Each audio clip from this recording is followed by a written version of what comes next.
Monseñor Ricardo Centilla Guzmán, presidente de esta conferencia episcopal, hermanos obispos, colaboradores de la conferencia, miembros de la prensa, señores y señoras.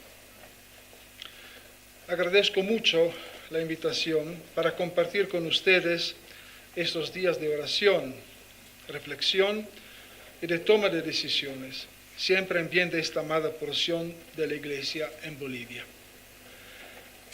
Hay varios argumentos que podría haber tomado en cuenta para incluir en este saludo al inicio de la 105ª Asamblea, última de este año.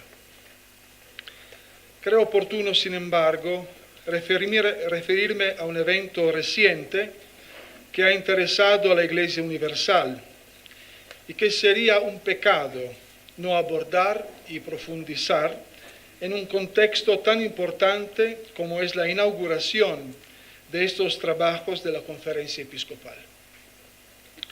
Me refiero a la 15ª Asamblea Ordinaria del Sínodo de los Obispos, que ha tenido hace unos 10 días en Vaticano y que ha reunido delegados de todo el mundo, inclusive, como es obvio, de Bolivia, y algo extraordinario, delegados de la Iglesia en la China. La ocasión, por lo tanto, es propicia para volver a reflexionar ante todo sobre el concepto mismo de sinodalidad y, entrando más en lo específico, también sobre el objeto principal de este último sínodo, o sea, la juventud y su lugar en la sociedad y en la Iglesia. La Iglesia tiene como nombre sínodo, según la hermosa fórmula de San Juan Crisóstomo, en Salmos 149.1. Por tanto, Iglesia es un nombre que está por sínodo, y sínodo es un nombre que está por Iglesia. Y la sinodalidad es la dimensión constitutiva de la Iglesia, según expresión del Papa Francisco, la cual nos ofrece el marco interpretativo más adecuado para comprender el mismo ministerio jerárquico. Esto en el discurso en el 50º aniversario de creación del Sínodo de los Obispos, el 17 de octubre de 2015. Es por ello que desde el inicio de su ministerio petrino, el Papa Francisco ha dado una especial atención al Sínodo de los Obispos, confiado en que éste podrá, como ya ha abierto la posibilidad, dar voz a todo el pueblo de Dios, no solo mediante sus obispos, sino involucrando a todas las condiciones de vida presentes en la Iglesia, la cual está llamada siempre más a un camino sinodal.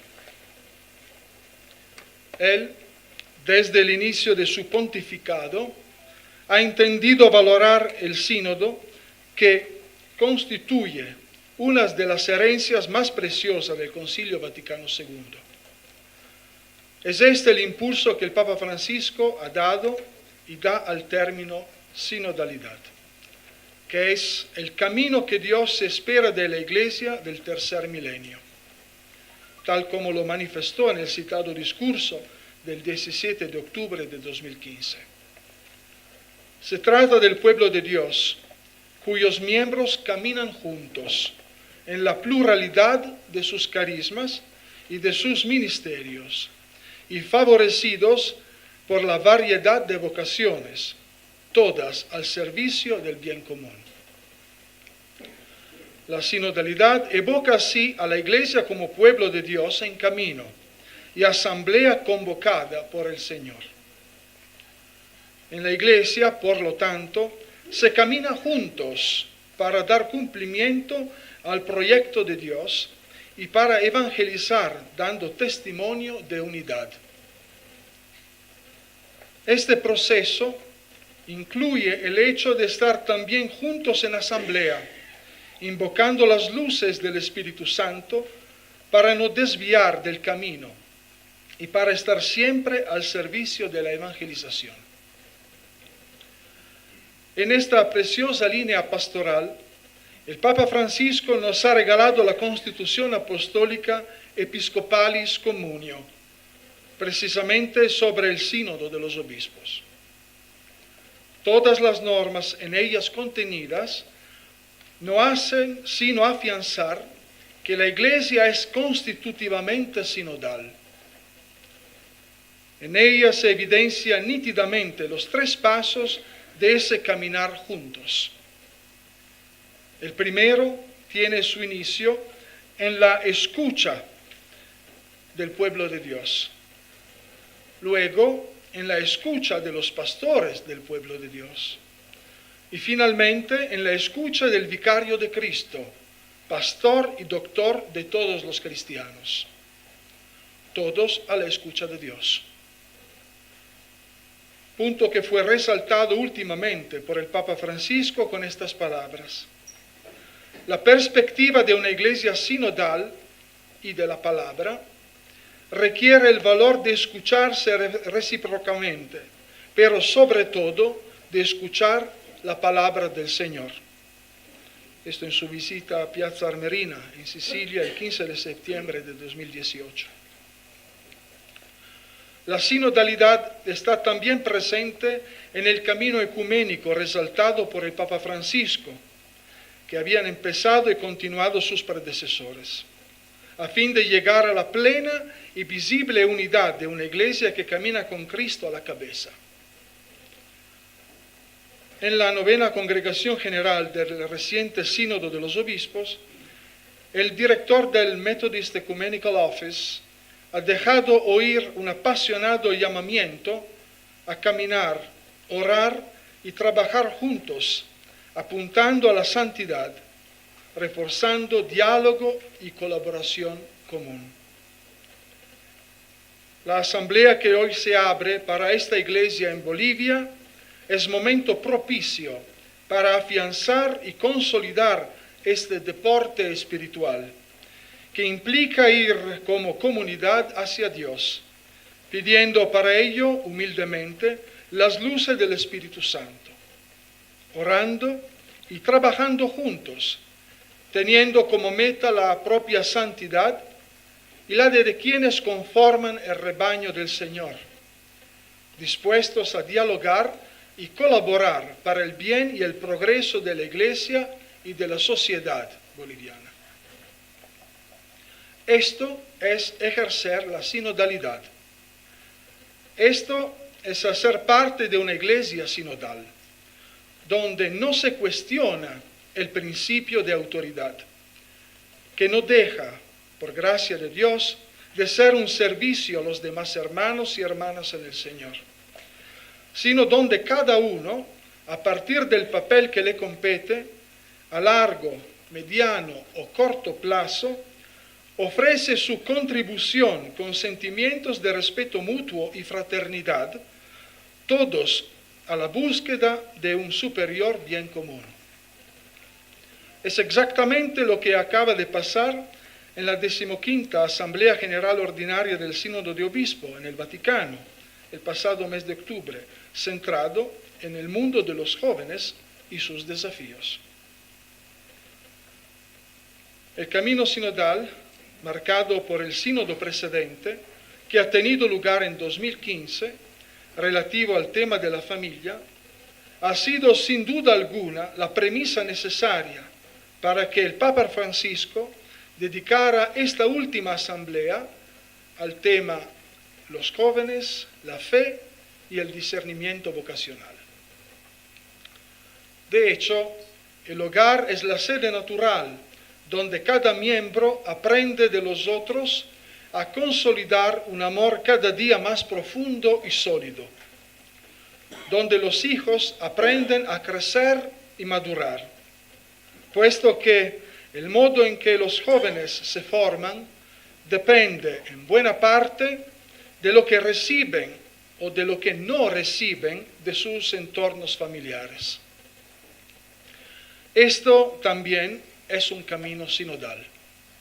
La sinodalidad de las familias, que lejos de considerarse perfectas, viven y tratan de vivir con fidelidad y honestidad ante Dios y la sociedad en una continua búsqueda de mejora.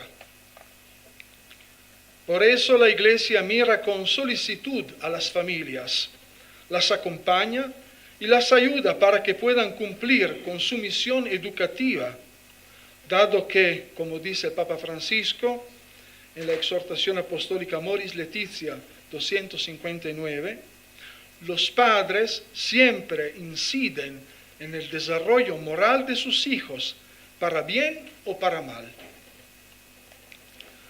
Es preciso reiterar, pues, que el anterior sínodo ha sido la antesala necesaria para la realización y celebración del que acaba de cerrarse. El Papa, unos días antes de abrir el sínodo, casi queriendo dar la tónica a los trabajos, ha reconocido que realmente, sobre todo con los jóvenes, la Iglesia tiene una deuda en cuanto a la escucha. Como lo ha confesado con franqueza el pasado mes de septiembre en Tallinn, en Estonia, delante de miles de jóvenes, mayoritariamente no católicos y en gran parte alejados de todo credo. Porque si la Iglesia no se pone seriamente a la escucha de los jóvenes, de los laicos, sobre todo de las mujeres, que son la gran mayoría en las comunidades cristianas, no podrá resultar creíble. Este sínodo, inédito por su enfoque, por las nuevas instrucciones que lo han guiado, por la convocación de los jóvenes invitados, por el estilo que el Papa ha querido darle, ha recibido del mismo Sumo Pontífice un llamado para que todos, obispos y demás participantes, se expresasen con parresía, es decir, con una actitud en la que se manifiestan juntas la libertad, la verdad y la caridad, y sobre todo con la capacidad de escuchar con humildad. Este ha sido el ritmo que se ha constatado a lo largo de la celebración del sínodo.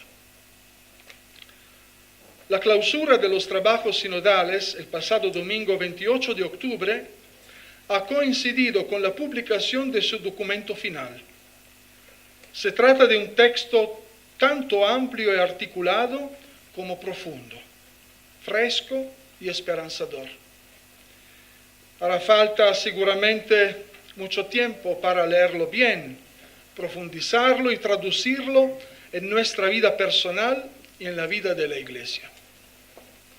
Sin embargo, hay algunos pasajes que por su belleza no puedo dejar de subrayar, ya que, según mi humilde parecer, condensan y sintetizan perfectamente el extraordinario don de la juventud, una inmensa riqueza recogida desde siempre en odres de frágil barro.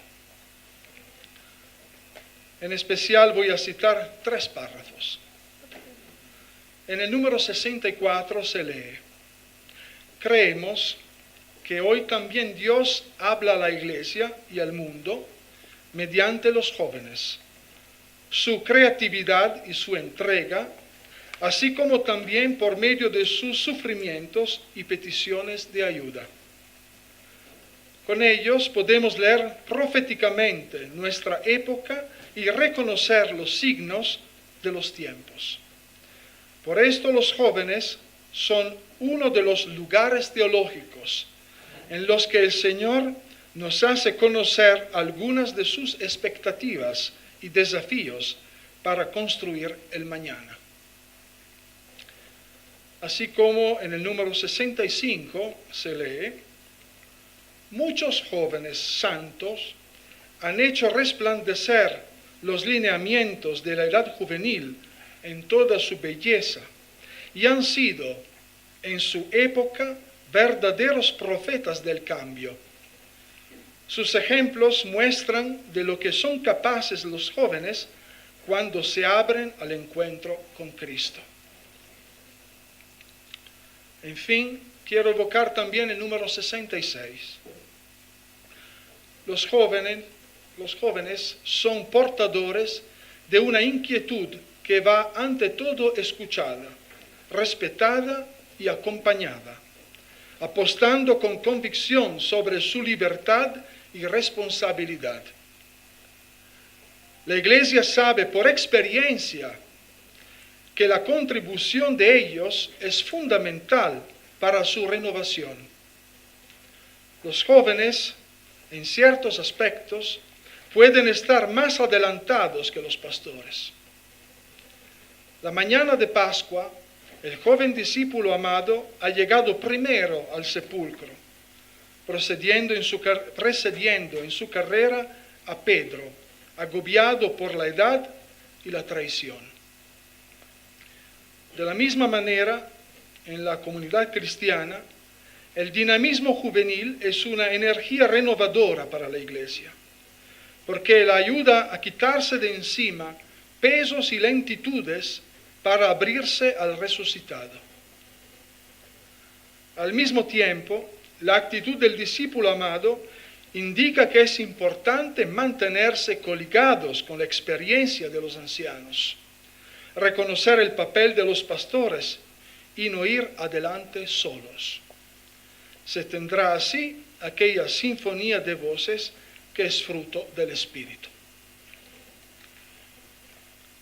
Escuchando estas palabras, se entiende de verdad el por qué el Papa Francisco ha sentido la necesidad de dedicar un sínodo a los jóvenes, que son el hoy y el mañana de la Iglesia.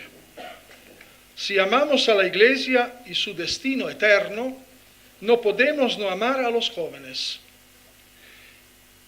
Amar a los jóvenes significa, ante todo, no tenerles miedo, tenerles confianza, creer en ellos y en sus sensibilidades, maduradas como fruto de sus tiempos y de sus espacios. Así como quien ya tan joven no es, había madurado en sus tiempos y espacios sus sensibilidades y certezas. Es tentación común del género humano la de convencerse que la única juventud ha sido la propia. Al mismo tiempo, amar a los jóvenes significa saber estar siempre con ellos y a veces detrás de ellos, para acompañarles y para indicarles el camino, a raíz de aquella experiencia que solo se puede adquirir con la edad y con la meditación de los propios errores. Hay que saber ayudar a canalizar bien el manantial de tanta energía y las ganas de progresar para evitar que tantas potencialidades se desperdicien. Este es el reto y la responsabilidad de los ancianos, o sea, de los presbíteros. La misma responsabilidad que tuvo el experimentado Pedro con el joven y exuberante apóstol Juan. Queridos hermanos en el episcopado, el trabajo para la construcción del reino de Dios es arduo y fatigoso.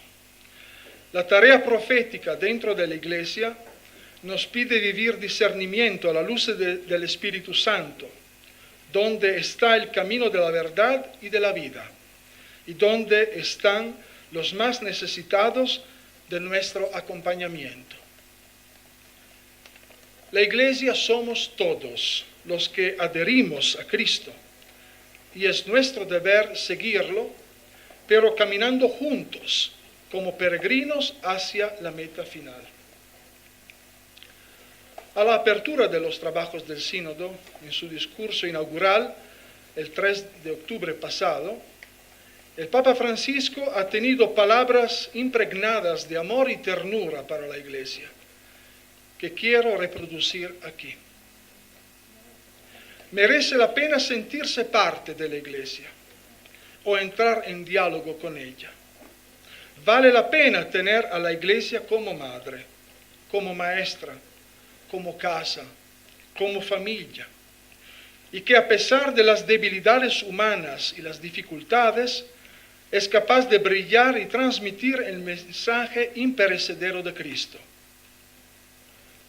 vale la pena aferrarse a la barca de la Iglesia, que aún a través de las terribles tempestades del mundo, sigue ofreciendo a todos refugio y hospitalidad. Vale la pena que nos pongamos en actitud de escucha los unos de los otros.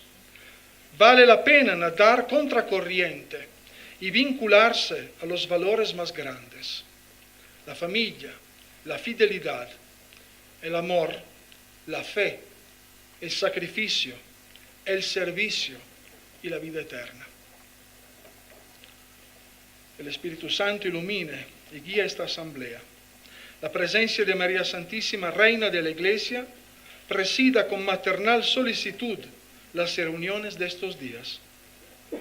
La reciente proclamación de 7 nuevos santos, entre ellos nuestra Nazaria Ignacia, nos anime a caminar como Iglesia en busca de la santidad. Que en fraternidad colegial, siempre en comunión con nuestro amado Pastor Francisco y con todo el pueblo santo de Dios, podamos afirmar gozosamente, con el testimonio y con la palabra, que sí vale la pena ser Iglesia. Muchas gracias. 65ª Asamblea de Obispos de Bolivia, Cochabamba, del 8 al 13 de noviembre de 2018.